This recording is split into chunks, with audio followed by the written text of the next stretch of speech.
Eba, mais um HCO chegando. Que coisa boa tá aqui. Terça-feira, dia da gente encontrar histórias com Osho, encontrar nossos amigos. Tão bom, tão bom. E hoje é um dia tão especial, né, gente? Porque temos uma estrela aqui que vai dar sua linda entrevista. Vocês vão ver que delícia que é isso. Que foi aquele momento com ela. Não é, Bi? Boa noite, meu querido. Boa noite, estava com o olho no celular aqui, vendo as pessoas entrarem, né? Boa noite, todo mundo. Boa noite, Jaxã. Boa noite, Kilma. Boa noite, Prashante. E a gente fica esperando as pessoas entrar aqui para dar os recados, né? Estamos na semana de aniversário do HCO, 3 anos. No sábado tivemos a exibição do filme 10.000 tons de Osho, né? 10,000 Shades of Osho. E o diretor esteve lá conversando com a gente. Foi parte da Legal. campanha para arrecadar recursos para ele, que está com problema de saúde. Talvez façamos alguma outra exibição. Vamos ver como vai rolar. Ele nos contou que, na verdade, é uma série de 5 episódios de 1 hora que estão condensadas neste filme de 1 hora e 43 minutos. Então, algumas pessoas participaram disso, foi bem bacana, a gente ficou muito feliz porque deu tudo certo, né? Tava com receio que travasse o vídeo, que um monte de coisa pode acontecer, como acontece com a gente aqui no HCO. Às vezes a gente vai passar um filme, trava, e depois tem que cortar, editar, dar um trabalhão para o Miguel, daí vai para o dia seguinte, uns dias depois, às vezes, dependendo do... Ditar, É, meditar, tem tudo. tudo. E vai para o YouTube depois, mas, enfim, deu tudo certo, foi bem legal. E a gente está 3 anos, né, com esse programa, e Inacreditáveis 3 anos. inacreditável. Eu falei para a Divi antes da gente entrar no ar, que eu disse para ela, olha, a gente vai sentir muita falta quando acabar. No momento a gente sabe que termina, né? Espero que não seja tão breve, mas a gente sabe que isso rola, né? Breve. E, ó, Parita também está aqui. Essa entrevista de hoje a gente batalhou para conseguir, né? Foi Os 3 anos. vários contatos, até que da última vez eu perguntei para ela, você quer que eu pare de convidar? Está te incomodando? E ela falou, não, continua convidando. Dali eu tive certeza que na próxima ela vinha. Mas, gente, ela mandou os nãos mais lindos que eu já vi na É, vida. É uma é, delicadeza, uma gentileza para falar não. Que eu falava, Vira, ela pode falar não o tempo todo, porque são nãos lindos, sabe? é, Super todas as gentis, né? toda, Super... desde a entrevista que a gente fez com o Mitem lá atrás, há 2 anos atrás, né? 2 anos já, né? Me 2 anos. No dia a gente já tinha convidado juntos e tal. Mas, enfim, rolou agora bem no mês de aniversário, bem legal, né? Sexta-feira a gente completou 3 anos, dia 29. Então, vamos dar nossos recados, né? Já tem uma turminha aqui. Terceiro grau. Hoje, os agradecimentos e os créditos são dados ao final da gravação da entrevista. Essa é uma entrevista gravada com a Deva Premal, que a gente fez há pouco tempo, né? A gente furou a fila com ela para apresentar no mês de aniversário. Então, a gente correu com a edição e juntou com a história do filme também, de colocar a legenda no filme. Foi uma correria esses últimos dias, mas deu tudo certo. Pessoal, a gente primeiro tem alguns recados que não estão nos créditos. Por exemplo, nós não somos um canal oficial do Osho. Isso é um recado que a gente sempre dá, porque, a pedido, inclusive, da Osho, a Fundação Osho Internacional nos pediu que deixasse claro que a gente não tem nada a ver com eles, né? Que a gente não é um canal oficial, a gente não representa eles, enfim. Então, esse recado está sempre dado. Eu sempre digo que nós somos um grupo de amigos, contadores de história, né? Eu contei já a minha, a Diva a dela, começou assim. E, enfim, muitas histórias para ser ouvidas ainda, muitas já gravadas, que estão por vir. A gente está organizando, tem Cedo, né? até o meio do ano que vem, pelo menos. A gente deu uma parada porque estava acumulando muitos entrevistados, começam a me perguntar, e aí, quando é que vai passar? Espera, tem uma fila. Olha, sorry, mas vai ficar para o ano que vem. Também agradecer nossos apoiadores. Esse programa, ele sobrevive de doações, os custos são cobertos por doações, então a gente sempre pede a quem puder nos ajudar para a gente conseguir levar adiante. A Dívia põe a chave Pix nos comentários, qualquer quantia nos ajuda, tá bom? Então, muito obrigado àqueles que já Eles contribuem. têm depositado, recebendo muitos depósitos, muito bom, obrigada. A gente tem, como a gente falou, temos muita legenda, e isso implica em gastos, e aí a gente cobre também com essas doações, faz o Então, negócio girar assim, né? Sem a gente precisar tirar do próprio bolso. Muito bom. Obrigada, viu, gente? Vamos embora. Bora obrigado. ter E também agradecer a nossa querida Sanguinha, que é um pequeno grupo de pessoas que está há muito tempo aqui com a gente, que está sempre aqui fazendo comentário, ajudando a compartilhar. Muito isso. obrigado, Sanguinha. Muito obrigado àqueles que nos apoiam. Então, um recado importante também é, se no seu vídeo, na sua tela, aparecer, a gente faz a gravação e depois nós colocamos a legenda em português. Então, já está inserido no vídeo. Se no seu aparelho aparecer outra legenda por cima, é porque é a sua configuração do seu aparelho que você tem que desativar. Às vezes é no rodapé, tem um CC pequenininho ali, 2 letras C, que você clica em cima e ali desativa a legenda. Às vezes é lá em cima, nas 3 pontinhos, que clica lá, vai aparecer desativar legendas automáticas. E Então, assim, gente, a legenda vai estar aparecendo já agora, né? é, Quando ela está ativada, mesmo em português, ela aparece a legenda, tá? Então, você já pode desativar agora, e que quando rodar o filme, ela não vai sobrepor. e outro recado também, por questões de tráfego da internet, às vezes o vídeo trava. Então, vocês já sabem que isso pode acontecer. Depois a gente edita e coloca bonitinho lá no YouTube. Estão todas as playlists lá. Em breve teremos uma playlist só em inglês, que estão nos pedindo faz tempo. Em breve, quando? A gente vai aceitar colaboradores Então, para deixa que essa, eu ó. deixo aqui que tá difícil. A gente vai chegar lá, pode deixar. Bom, eu acho que é isso. Falei tudo. É isso. Tá. Faltou Vamos lá. falar que é melhor que Netflix. Hoje eu estava tentando lembrar se falava jargão ou bordão. Esse é um dos nossos, né? Histórias com Osho, melhor que Netflix. Então vamos lá, gente. Ao Vamos final a lá. gente vai aparecer aqui para deixar um beijo para vocês, tá bom? Isso aí. Até já. Boa entrevista. Até já.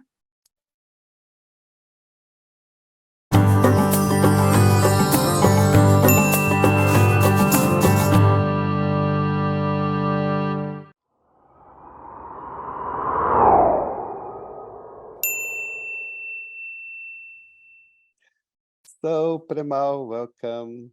We are very happy to have you here with you.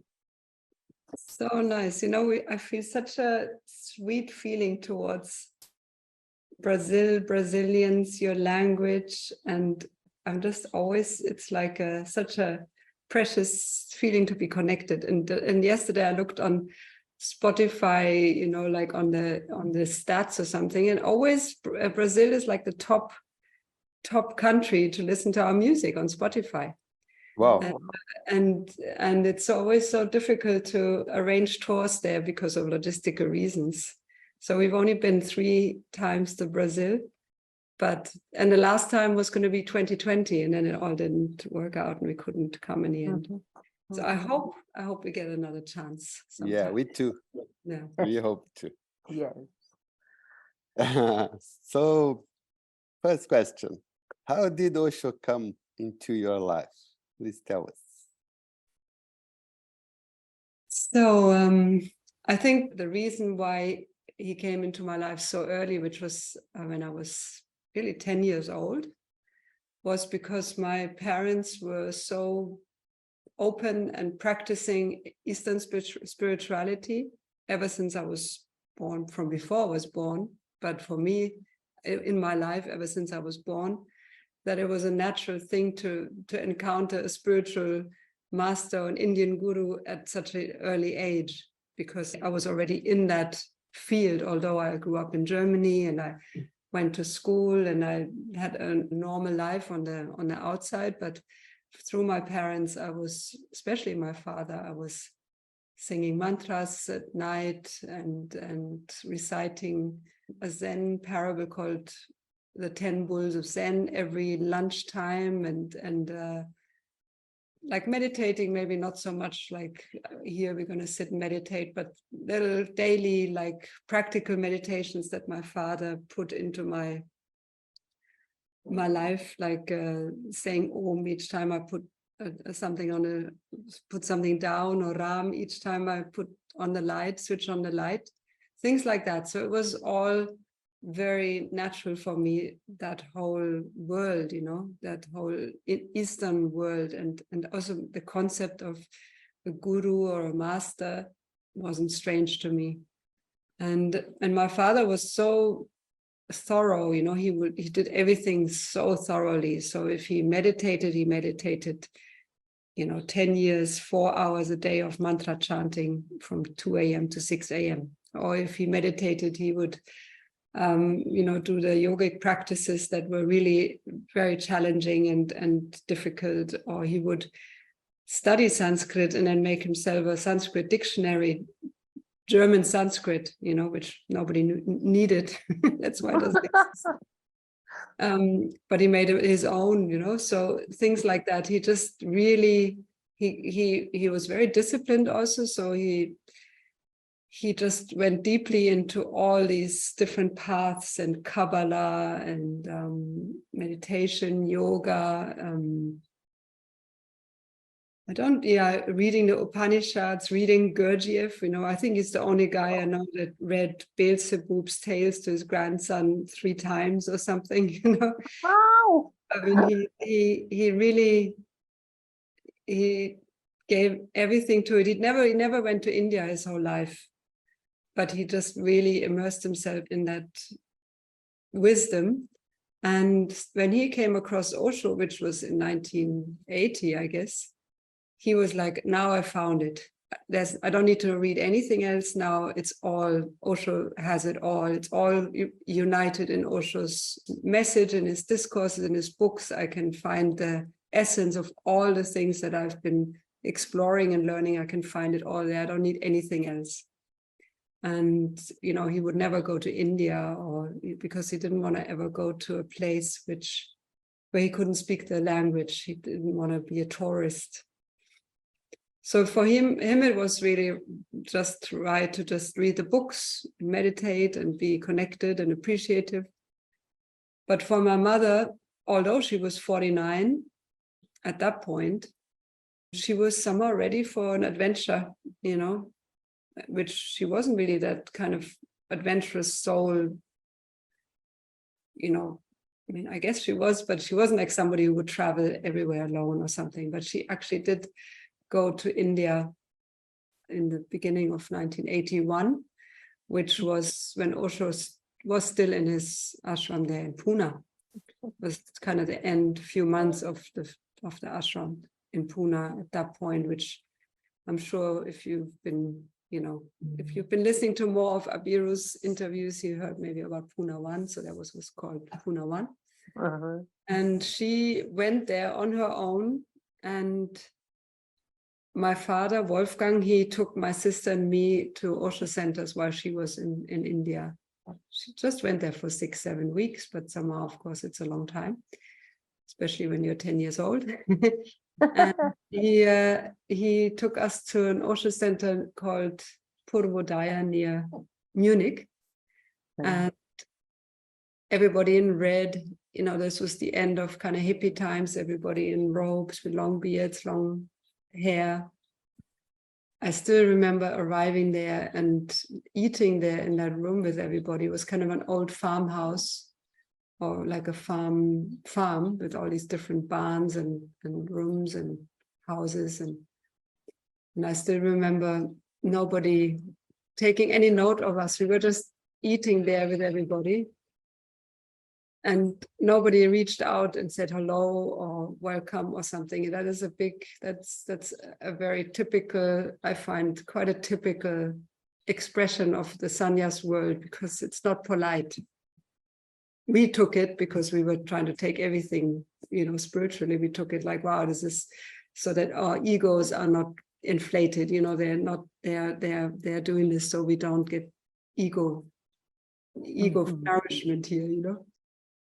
I felt sometimes, oh, we as a community could have sometimes, I felt, could have been more loving and caring and welcoming. And there was such a thing, and I felt there was a conditioning that we had in those days, that we were just going to do, we weren't going to be polite. You know, there was such an allergy against being like you are supposed to be in society. And then I think we went a little bit over to the other side, a little too strongly. And that's also actually a beautiful thing, because it wasn't a social club either, you know, like you didn't go there and people would just, you know, you would just be connecting, and it wouldn't be about that, you know. You wouldn't go because of that. You would go because you wanted to be there and you wanted to do your meditation. So that's also a beautiful thing. But sometimes when you were a new person in there, or a shy person, and it was a little difficult to enter, you know, or to feel welcome, you know, or to find your way in it. And you think everybody is in it and you're out of it in the beginning, although nobody's really in it. Everybody's in their own thing, you know. So I just remember then the dynamic meditation happens, you know, this very intense meditation that happens at 6 a.m. with the breathing and the catharsis and the who and all that. And I was just, yeah, I'm going to do it, you know, 10 years old. I didn't have any doubt that I was going to do it. And then Kundalini, and it was just very natural and very kind of just like a natural thing to do. They're natural.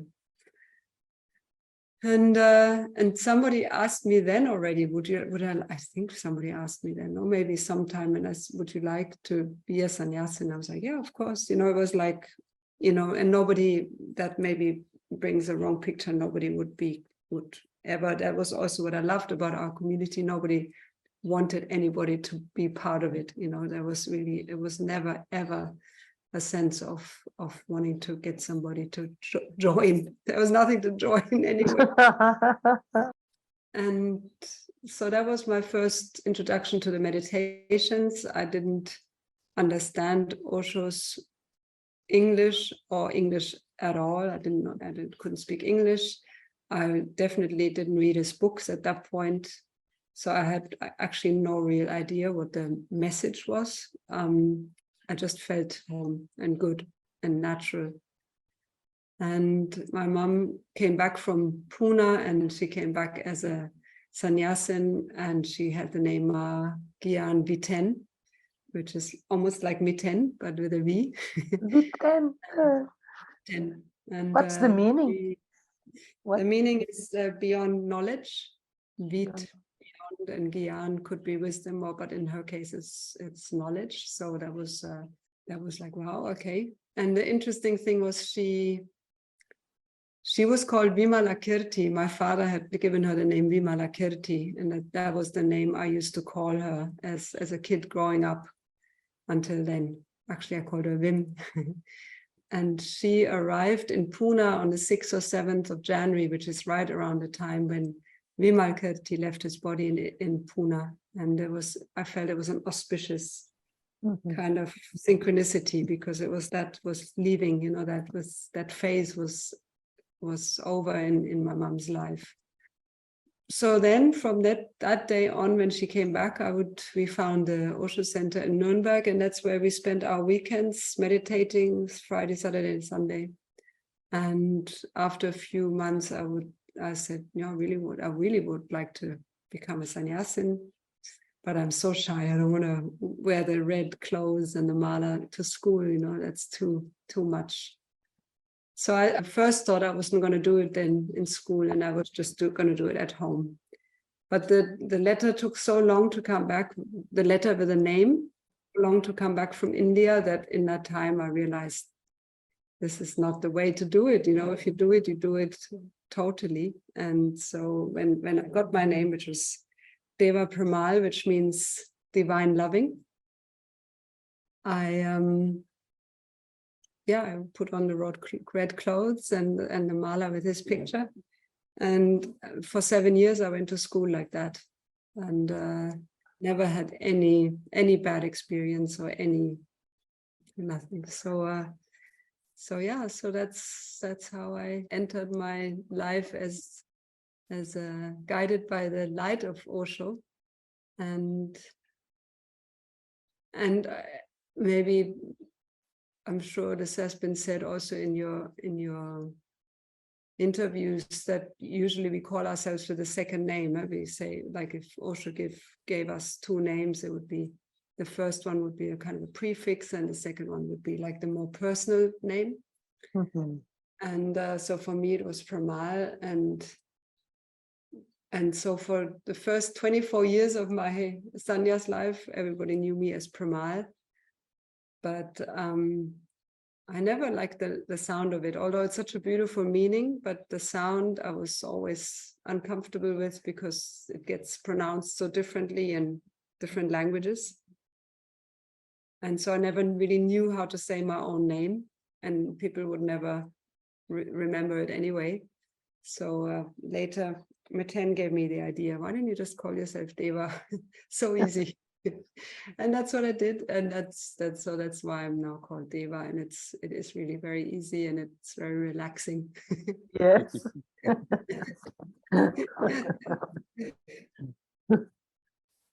That's a good one. Yeah. We used to call the first name the family name. Yeah. Oh yeah, we called it prefix, and then you had this idea of what people were like, who were Devas and Anandas or Anands. Who knows? But Deva is a beautiful sound, and divine loving. I mean, it's such beautiful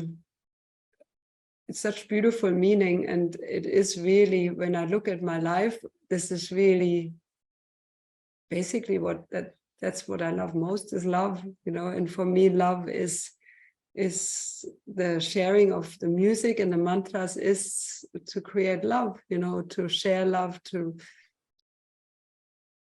give space for love to happen, and it's maybe less about the music, being a musician, but it's really about creating this harmonious space for love to have a sound, So I felt, and in nature, I always feel that feeling of divine love, this feeling of being surrounded by a loving, and then also feeling it within, in love with creation, and being loved by creation, and being grateful for that, and so I feel like I really resonate with the meaning of the name. Only curiosity of our friends, how your friends in school deal with that. I mean, I realized they were more shy than I was. They were more shy to ask. This is Germany, so people are a bit reserved, that you don't. But sometimes some teachers made fun, or made fun in a sweet way. Okay. But actually, the first time I saw Osho was in 1983. I was 13. And it was the first annual World Celebration, or whatever it was called. And it was right in the time in school, during school time. And instead of saying I'm sick, we just really went to the headmaster and said, we want to go. My mom went to the headmaster and said she wants to go to Oregon, can she be off school? And I was, I think, 10 days of school. And he was yeah, he said, yeah, you can only have 2 days of religious holiday, but doesn't it take you 3 days each way to get there and back? And, you know, like he was really trying to stretch it. And so I went kind of legally, or totally legally, to from school to see Osho for the first time. And that was incredible, you know, being in Oregon, just sitting there in satsang in the morning, and him coming in and just crying and being like, wow, this is unreal, this is surreal, you know, this is and I just loved always the community, that feeling of being in a community. I loved that it was vegetarian, because I grew up vegetarian, and I always felt different because of that. Or I always had to ask, what can I eat? What can't I eat? And I felt so at home being in Osho places, to be able to just eat. That made me feel like really relaxed. And just the feeling that when you meet somebody in those days, you know, when you went in the city and there was somebody in red and mala, you knew you could just go to them and talk to them, and there would be you didn't have to introduce or small talk, or it just was like you just knew you have that common denominator. And that's really so precious. And I feel it happens now, you know, in the world of yoga and meditation, but it's not so easy sometimes to recognize each other, which was nice, you know, now it's the mantra beats. I don't know, Yeah. but we will find each other. Yeah. You know, you said something to Swaram that really resonated with that. You said, when Osho told us to drop red and the mala, I was so sad about that, because I loved to use it so much. Yeah, I heard you saying something similar. Yeah. So I wore it 2 years longer than he said. And then at 17 I went to Pune for the first time, and then I was supposed to not wear red and mala entering India, because apparently the Indian officials didn't like us, so I don't know what the idea was. And so I bought my first blue jeans and white t-shirt, and I never forget that feeling, walking through the city, like totally blending in with everybody. Quite a feeling.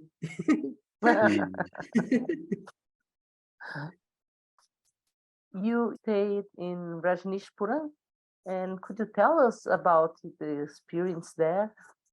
Yeah, no, I didn't stay there. I only went there for 10 days.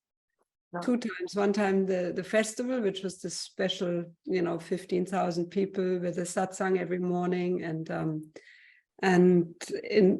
legally in terms of their rules, kids under 15 or something weren't supposed to come to satsang, or we were supposed to be in the back in a certain corner or something, not to disturb. And I'd get away with it that I looked older than I was. So I remember being in line at 5 a.m. in the morning for a 9 a.m. satsang or something, or I don't know what time, just to be in the front, because 15,000 people is a lot of people to be in one hall, you know. So I was really, really eager. And that was just to be in that environment where you know everybody is basically family. That was beautiful. And then a year later, I went there with my mother also, because she was a teacher too, so we would always go during school holidays together. And I was 14, and I worked in the truck farm, which was I was working in a greenhouse, and that was a taste of daily life there, because getting up at 6 a.m. to catch the old school bus, which they used there to get to work, and then singing the Buddham Sharanam Gacchami, Dhammam Sharanam Gacchami, Sangham Sharanam Gacchami as a kind of an opening prayer for the day in the hay, between the hay bales, and then working in the greenhouse with Sagapriya, who was a therapist later on for psychic massage as my boss, and French Deepak, who did a lot of Feldenkrais later, as my partner, working partner, and just so beautiful to, and I loved the rides with the bus where everybody would sing, you know, just spontaneously, we would just sing together, and there was just, everybody was just happy to be on that bus going to work. It wouldn't be like, and be together and be, I was really happy. Yeah, I was really, and I hear now we worked 16 hours a day. I have no idea the time. I just remember 6 a.m. We got there, and I don't know when we stopped, but it definitely was a beautiful flow. Yeah. Can you sing a little the music that you used to sing in the bus? I don't remember. It's a good question. I don't remember what we used to sing there, but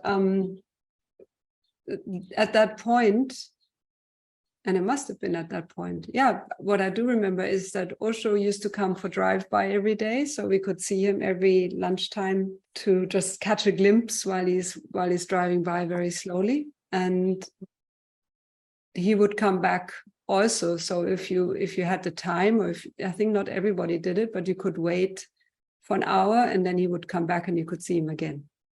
And there was one tree where all the old Indian sannyasins always met, under this tree with, I think it was Taru, who was his main singer, also in Pune 1, as she was the leader, but there was also all Jyoti and all the beautiful Indian disciples. They would sing there together, Nivedita, I think also. And I would always be there with them. And then we would sing for that hour under the tree till he came back. And I just remember that was like Hari Om Tat Sat, Hari Om Tat Sat, Hari Om Tat Sat, Hari Om Tat Sat. Things like that, like all the Indian kirtan. You know, at that point I had no idea I was gonna sing things like that. but I was more the Indian, and that was because Osho always just encouraged us to be ourselves. So obviously the Indian people would sing their music and chants and mantras, and the Westerners would sing and chant or sing their songs. So there was all the Indians gathering there, and it was just a beautiful time under that tree. It was only 3 weeks, but it feels like a really long time, you know. You know, it feels like I really got a real taste of it. Beyond politics, that was in 83, so then it was still quiet, and there was no Sheila kind of, I didn't know anything, feel anything. Only later I felt like, I'm not really enjoying how she talks in interviews, and I'm not behind that, and I don't really want to. I was ashamed, you know, that she would be like that. But in that time, it was still early days. As you were singing, I remember we love to interview Indian people, Indian sannyasins. That's so beautiful, yeah. And also Osho's brother, Shailendra, we did 3 with him, and he talks a lot about Om.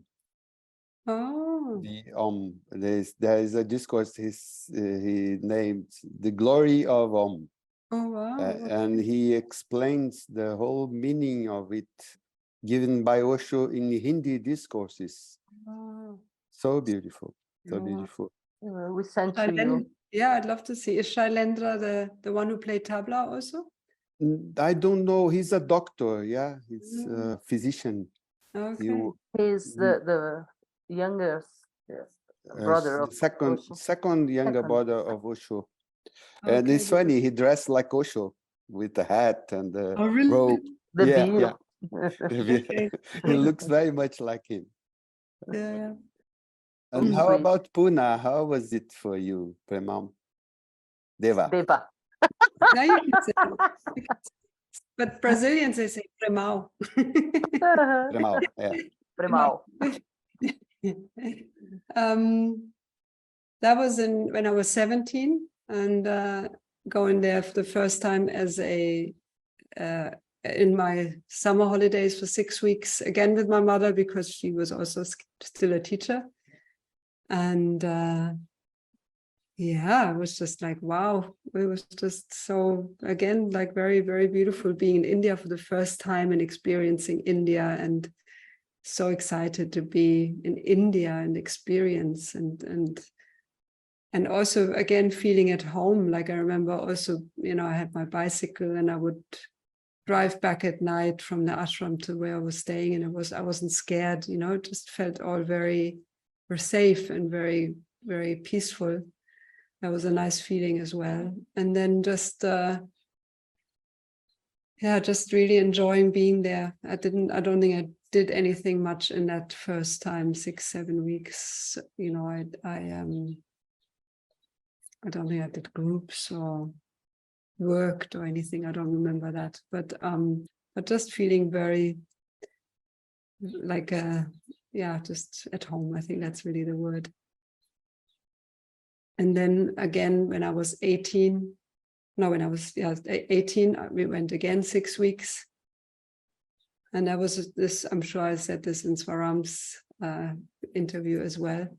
That was when we were going to go 6 weeks, and I had 1 more year left to go to school after the 6 weeks. So again, my mother was there. We hardly saw each other, but whenever we did run into each other, I would say, oh, I really don't want to go home. I want to stay.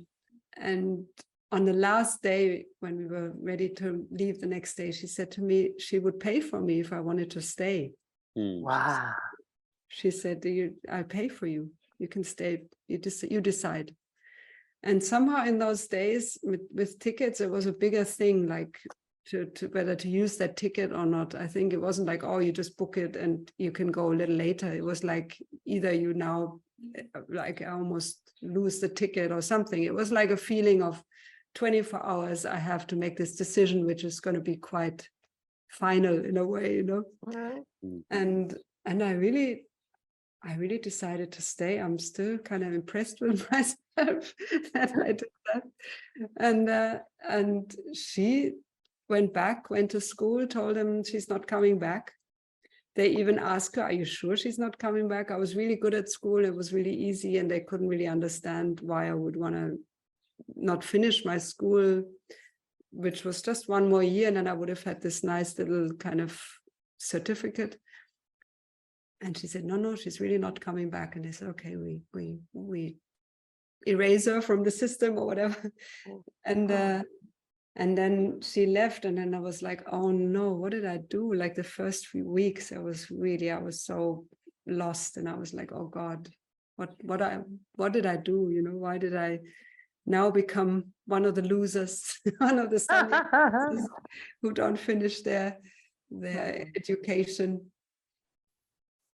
I don't like that word loser. It's horrible. I don't want to have said that. I wanted to be able to do something later that would be good and that would be meaningful, and not, and for that I thought I needed a education of some kind, a good kind of proper education. Maybe that's what I thought. And then I asked Osho, what should I do? Like, I just feel totally lost, and I don't feel like I have any ground under my feet. Should I go back to school? Should I stay? And I still remember being called in and in the office, and they asked me more questions about it, which was really touching, because I didn't think anybody would really care that much about this little question from one of us. Thousands of people who ask questions. And then she said, yeah, Osho wants to know more about the circumstances. And then the answer came back, which was, in those days, you got these little yellow pieces of paper with 5 sentences. And the sentence was, go back to school, finish your school. You can always come in the holidays. And that was it. And then that was already 6 weeks in. I was already 6 weeks, beyond the beginning of school. So there was no point, and it wasn't possible to join the school year at that point. So I decided I stay for 1 year and then I go back. And in that year, I worked in the garden. That was really my thing. Again, in the garden, I just loved being with the plants and going there at 6 a.m. to water the plants. I also did dynamic actually every day. So for almost a year, I did dynamic. Maybe that was the time. I think that was maybe that year. I don't know. So somewhere like that. And then in that year, what else did I do? I basically just worked in the garden and did maybe some groups here and there. Mm-hmm. And that was also the year that Osho was still in his body. It was 88 to 89. Unfortunately, I was not there for the last discourses. That was in April. He came out for 1 more week. And because there was always this thing, he's going to come out, and then he didn't. And it happened so many times that, again, they said he's going to come out. And I thought, oh, he's again not going to come out. So I went to Goa, which was a bit of a thing we weren't supposed to do anyway, but I was 18 and I was in love with a guy and I wanted to be with that guy. It was not working out, but anyway, I was not there for that week, which is sad. I really came back that day when he had given his last not discourse, but I think it was just satsang, or maybe, I don't know. That discourse. white robe meeting with him. Yeah. There was still a discourse at that point. He was still talking. Or maybe not. I don't know. And then I was there for that year. And then I went back to Finnish school, which was not very nice because, of course, after 1 year of being free on my own in India, school wasn't that kind of exciting. But it was a good learning because, I mean, first of all, I made some money during school time. I would go in the afternoon to clean. And then I was also a postman for a while to earn money so I could go back to Pune. And then also the learning that I really didn't like that feeling of waiting for something to be finished. I was counting the days until I could go back to Pune. And I felt like this is really not how I want to live my life. And it almost felt like maybe I made some kind of vow there because that's not how I lived my life after that. I was somehow lucky in my life that I haven't, that work and enjoyment hasn't been separate, and creativity and all that's all on love has all been one thing. And I went back, and then during that year he left his body, so I missed that. I was exactly in the middle of that, and that was a shock. And also because I was never close personally to him anyway, it was also not really that different, like it was,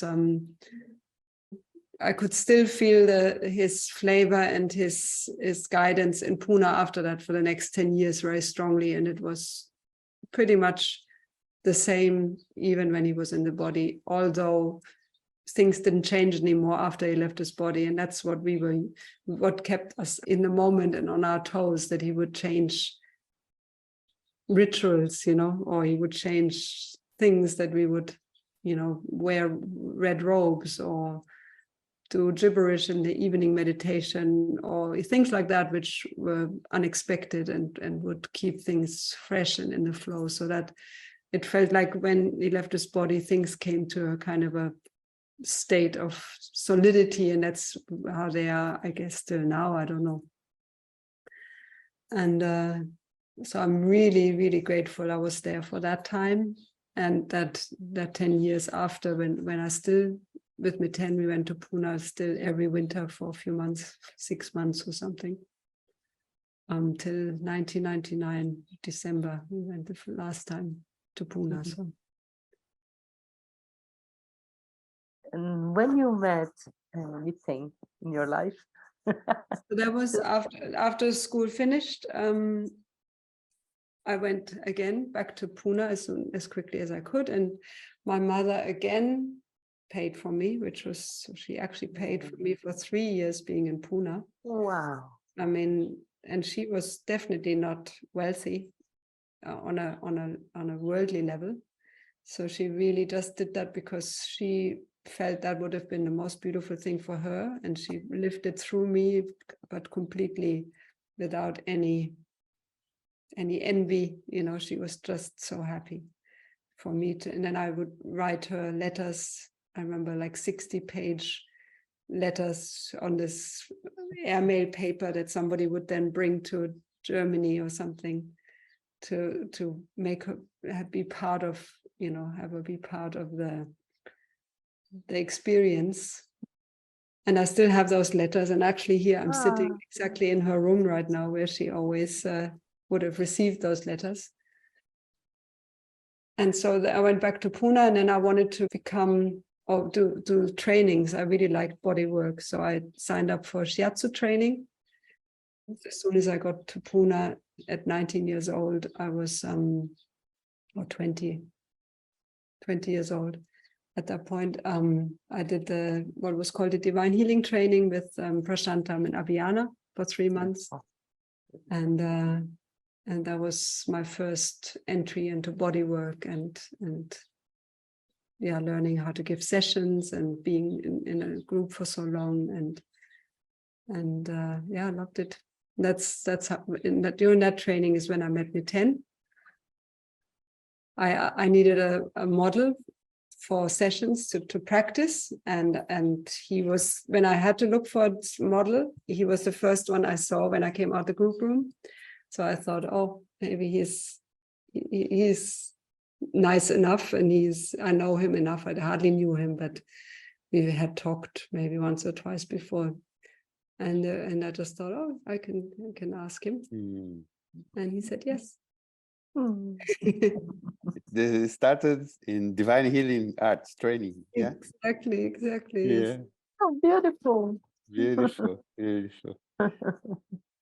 Premal, Deva. Could you tell us about the power of mantras? How did it come into your life? And it's so meaningful on your work with Miten, yeah? Yeah, I mean, for me, again, the mantras are like a carrier of love and a carrier of wisdom that is beyond concepts and scriptures and emotions. Because with the mantras, you sing and you totally give yourself, but you don't have a story behind it. When you sing songs, you still have a story of the text, of the lyrics of the song, or all the ideas and connotations, and maybe also pain or whatever you have that you carry with each of the words of the song.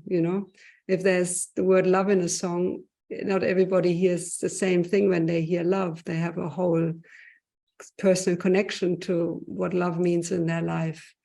But with mantras, it's pure. It's like we are all totally fresh and we have no baggage around, for example, the word prem, which is love, prem, or anand, bliss. Maybe we don't even know that it means love or bliss, but it is the pure essence of that quality. So when we sing this, we don't need to know what it means. We can just give ourselves to that mantra, and by repeating it, we really give ourselves to the mantra. We really absorb the frequency, and then we can experience that doorway into silence. And that's what I always feel like. The mantras are each a different doorway into that space of oneness. So you can't use a wrong doorway if it gets you all to the same place. You just use the door that you enjoy, and the melodies, they make that pathway into silence even more enjoyable. They adorn the door and the garden that you walk through to get to that space of or to find yourself in that space of silence and oneness. And I grew up with the mantras, like because of my father, like I said. So he had us sing and chant the Gayatri mantra as a good night song every night as a child. Wow. So, Wow. so I don't know. I must have chanted it until I was 9 or 10, or maybe 8 or 9. I don't know, but I just remember singing it every night, first with them, then by myself 3 times, and then Satchit Ananda, Satchit Ananda, Satchit Ananda. And that was my personal mantra that he had given me. And then later, like when I was 8 or 9, then I wanted to become Christian, and then I did the Lord's Prayer secretly, kind of under the blanket. Although they really didn't mind. They really didn't have any. I mean, my mother grew up Christian. She was leading church choirs, Christian church choirs, and my father had learned the Gospel of Matthew by heart, and then wrote it down in calligraphy, and then illustrated it. So they appreciated the essence of Christianity also. But they hadn't baptized me, so I wanted to get baptized when I was 8 or 9, which I didn't get around doing. So but I had this phase of wanting to become.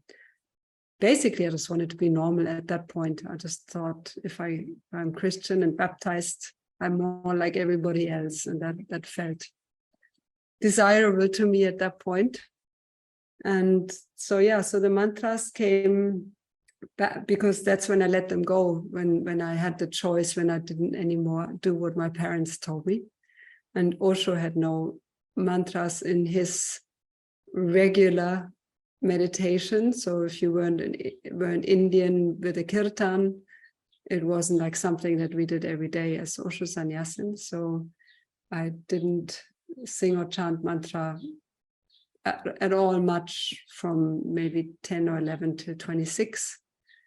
Here and there a little bit, but nothing kind of in depth. And then at 26, 27, I rediscovered the Gayatri mantra at Osho Lila in England, when friends of us were singing and chanting it there, Tarisha and Somesh, and then realizing that this is my home, and I know this already, which was surprising to me that somebody else knew it as well. And then realizing that's my song, and that when I sing and chant these mantras, that I feel very comfortable in singing, which I was very much shy before singing with Miten. I was too shy to sing alone. I loved singing with him, and it was totally, still now love singing with him, but I was always too shy to be heard alone. So when the mantras came, then that shyness fell away. Okay. Wow. Yes, I remember in the beginning of coronavirus pandemic, being with you guys every day at 5 o'clock here. It was so beautiful, so supportive. Yes. Supportive. It was a strange time. And that's when Gayatri Sangha started, and the app. How was it? Yeah, that's so beautiful that happened. I remember your comments also. It was always so sweet.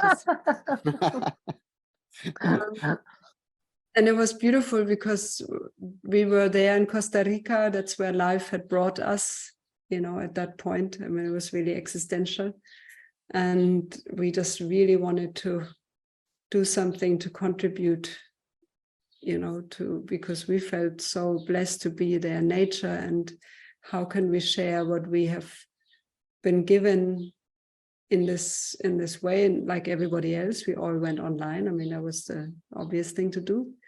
And then we thought we'd do it the whole way through, of course, not realizing that the whole way through wasn't going to be possible, or would be years. So we did 77 days, but in these 77 days, we did realize the power of a virtual community, and that it's so tangible and it can be felt and it really exists. And I think many people also came to know about the mantras in us during that time that didn't know before. That's what we hear, the feedback we've been getting. And then when it ended 77 days, it was a beautiful number to make a change. And we went online only every Saturday. And that we have done pretty much ever since, except when we are on tour. But otherwise, for the last 3 years, we've been every Saturday online sharing our meditation. And then wanting to find a home for this community that is not connected to Facebook or Instagram, so that it's free and standalone. And that's when we created the app, the Gayatri Sangha app. And it's such a beautiful space. I don't know, just even thinking about it, it makes me just smile. I just feel, I can feel that community, and I can feel the connection and the love. And of course, there's some people that are more vocal than others. Some people post, some people don't. But you get a sense of a beautiful group that is then gets to see each other in the live events. So, like suddenly you meet somebody whose name you've always seen for months but never met, and suddenly, oh, that's you. This is nice. It's a beautiful space, really nice. Like tonight's Miten's chai time, so that's always a time to connect like this with the members, with our Gayatri Sangha members. So it's really, really nice. Beautiful. This program of interviews started during the pandemic also. We're gonna make anniversary in September, 3 years. Okay, great. And how many interviews have you done? Now we have done, that's already broadcasted, 120. But we have recorded already 12. So lots of work. We are kind of non-stop. We want to take as many as possible to honor Osho. That's our way to give it something back, Premal, how do you feel Osho today, individually and collectively? That's a really beautiful question. I noticed that in myself, when I connect to the existential light or oneness or love, that when I focused on Osho, I would make it smaller in myself. It would feel like a point, like I'm concentrating on a point. And then it would feel like, and then there is the vastness of it, of the and somehow at some point I realized I don't want, and that's maybe the connection to the person of Osho, that I took that away, that sense of that there is a point to focus on, but it's actually just the oneness, so it's like a window, as if that Osho is a window, and I through that window then comes the, so I took the window away. And so now it feels like I feel more like we are universally connected somehow, I feel like more like a divine, I like the word great, divine spirit, that somehow sums it up for me. Yeah. And that feels without any kind of also limitation, because that's in everything and includes everybody and everything. So for me now, that's what I swim in, and I'm very, very grateful to Osho for the life that I've been given, because the person Osho that created these things that are tangible today, they wouldn't be there without him, and my life is like totally. I owe everything to that person Osho that created things in this world, in this 3D world, So I'm really totally totally grateful, especially for Miten. You know, like, oh my God, what an amazing blessing to have met Miten and be with him so long and in love, and it's just incredible. Mm. Can you say one word for Osho?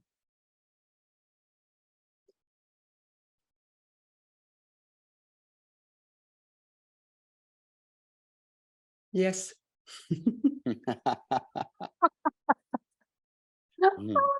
Ai, The cosmic yes, yeah. cosmic. Entrou até uma luz aí, a light in a virus room. Yes, the sun is getting to my camera here. The window of Osho. Beautiful light. I met you and Miten here in Brazil in 1996, maybe, when you do a workshop here Where? in São Paulo. Was it Shrada? No. Sananda. Sananda produce, maybe Osho Ajar. Sharada or something. So, Yeah. I remember it was a very beautiful workshop. We don't ask about your work, and When is it the next retreat in Costa Rica? Yeah, we found our home in Costa Rica, and so we do quite a lot of retreats there, and the next one will be in December, last week of this year. And we do them 3 times a year, kind of December, March, and June. And it's just very, very, very, very beautiful, you know, to be singing together in that environment of being near the ocean and in Costa Rica. How many days? How many week. days? A week? Wow. Hi. Oh wow. Let's Hi. go. Let's go. Let's go for it. Deva, for the end, would you sing a bit of the Gayatri for us?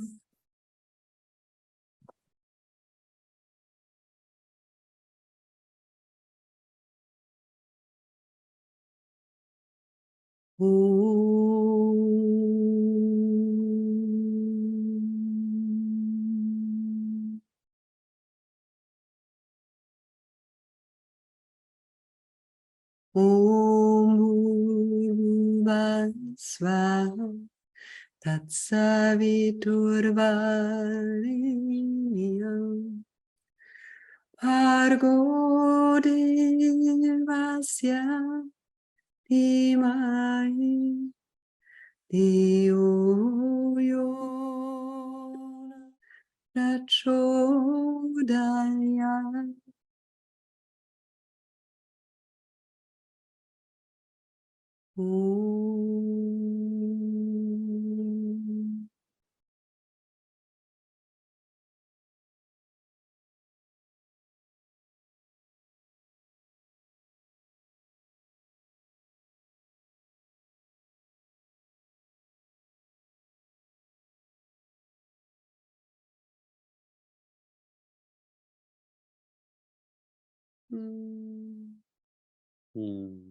Thank you.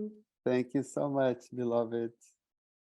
Hope to see you soon, either in Brazil or Costa Rica. Okay. Let's do it. Thank you so much. Thank you so much. All love to you both. See you. Namaste. Namaste. Namaste, beloved. Om Bhurvasvaha Tatsaviturvarenyam Bhargo Devasya Dhimai Dhiyo Yona Prachodayat. Eu não acho a... Cadê? Ah, achei. Acabei de achar. Gente, muito obrigado. Aê, querido! unidos chegamos. É. Momento de silêncio, né, Biro? Tudo Gente, estava ótimo. A gente pode terminar assim sempre, com a tela preta. é uma ótima. No silêncio, fecha o olho. Isso aí, gente. Gente, tá Obrigado. todo mundo rindo aqui.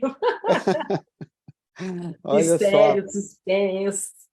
uma coisa para falar, a legenda ficou meio craquelada, meio ruim de ver às vezes, isso acontece na transmissão, a gente não sabe por quê, já se tentou de tudo. Só para avisar que depois esse vídeo é editado e vai estar limpinho no YouTube, com a legenda bem bonitinha. Então, mais trabalho para o Mr. Miguel. Fine. Thank you. Depois coloca para gente. Isso. Ele coloca as entradas no nosso vídeo. Para dizer, então, que no YouTube vai estar editado e com a legenda boa de ler. Só para avisar, se quiser recomendar a entrevista para alguém. Gente, muito obrigado. Obrigado, Didi.